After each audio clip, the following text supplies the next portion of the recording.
தூத்துக்குடியில் வினோதமான நோயின் தாக்கத்தால் பாதிக்கப்பட்டுள்ள தங்களது 1 வயது குழந்தையின் மருத்துவ செலவிற்கு உதவ வேண்டும் என பெற்றோர் நியூஸ்7 தமிழ் அன்பு பாலம் மூலமாக வேண்டுகோள் விடுத்துள்ளனர். தூத்துக்குடி கால்வெல் குடியிருப்பைச் சேர்ந்த விமல் உமா தம்பதியரின் 2வது மகன் சாய் ரித்விக் பிறந்த 4 மாதங்களிலேயே உடல்நலம் பாதிக்கப்பட்டார்.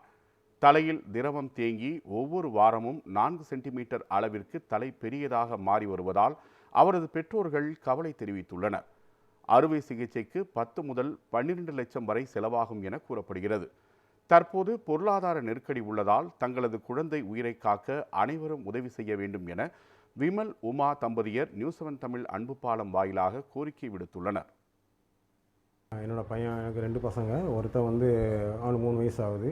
இப்போ அவன் பால்வாடியில் தான் அவனை சேர்த்து விட்ருக்கேன். இப்போ இளைய குழந்தை, இவனுக்கு இப்போ தான் 1 வயசு, இந்த 3ஆம் தேதியோட 1 வயசு முடிஞ்சுது.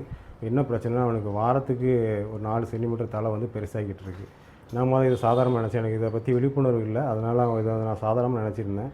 ஆனால் வாரத்துக்கு 4 சென்டிமீட்டர் போனால தலையோட அளவு ரொம்ப பெருசாகி அவனால் தலையை அசைக்க முடியாது. கை கால் உணர்வு இல்லாமல் இருக்கிறான். மற்றபடி கண் பார்வை கீழே இறங்கி அந்த ஒரு ப்ரெஷர் காரணமாக கண் பார்வை கீழே இறங்கியிருக்கு. அதனால் அவனுக்கு கூடிய சீக்கிரம் ஆப்ரேஷன் பண்ணணும்னு சொல்லி மருத்துவமனையில் சொல்லிட்டாங்க. அதுக்கு 10 லட்சம் ரூபாய்க்கிட்ட ஆகும் அப்படின்ட்டு இருக்காங்க. நான் ஹாஸ்பிட்டல் விசாரித்த வரைக்கும் சொன்னாங்க. அதனால் பணம் இல்லாதனால நான் இப்படியே வீட்டில் நான் வச்சுக்கிட்டு நான் ஒருத்தங்கிட்ட உதவி கேட்டிருக்கேன். அன்பு பாலம் மூலமாக எனக்கு உதவி செஞ்சால் மிக நன்றியாக இருக்கும். நன்றி.